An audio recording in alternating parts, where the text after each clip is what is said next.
తెలంగాణ ప్రతిపక్ష నాయకుడు కేటీఆర్ విమర్శలు దారి తప్పుతున్నాయి. కేవలం సీఎం రేవంత్ రెడ్డి గారిని టార్గెట్ చేయాలనే ధోరణితో ప్రతి అంశాన్ని వివాదం చేయటమే పనిగా పెట్టుకున్నాడు. రైతుల మేలు కోసం ప్రజాప్రభుత్వం చేసిన పనులపై కూడా విషం చిమ్మటం బీఆర్ఎస్ దిగజారుడు రాజకీయాలకు పరాకాష్ట. నాడు యూరియా కోసం రైతులు ఎండలో వానలో క్యూలో నిలబడి అల్లాడిన రోజులు గుర్తులేవా? యూరియా బ్లాక్ మార్కెట్ కు తరలకుండా కృత్రిమ కొరత లేకుండా ప్రజాప్రభుత్వం యూరియా యాప్ ను రూపొందించింది. రైతులు తమ ఫోన్ ద్వారా నేరుగా బుక్ చేసుకుని షాపుల వద్దకెళ్లి సులభంగా తీసుకునే వెసులుబాటు కల్పిస్తే దాన్ని కూడా రైతు వ్యతిరేక విధానం అంటారా? రైతులు ఇబ్బంది పడితేనే మీకు సంతృప్తి కలుగుతుందా?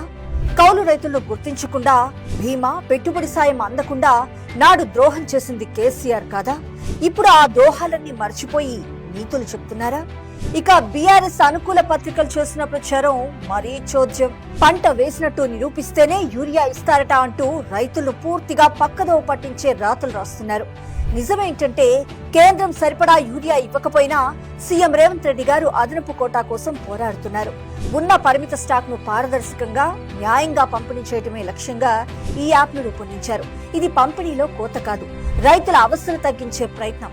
రైతుకు ఆసరాగా నిలిచే ఈ విధానాన్ని కూడా సహించలేకపోవటం బీఆర్ఎస్ శాడిజానికి నిదర్శనం. గులాబీ నేతలు ఎన్ని కుట్రలు చేసినా రైతు పక్షపాతిగా ప్రజాప్రభుత్వం తన ప్రస్థానాన్ని కొనసాగిస్తూనే ఉంటుంది.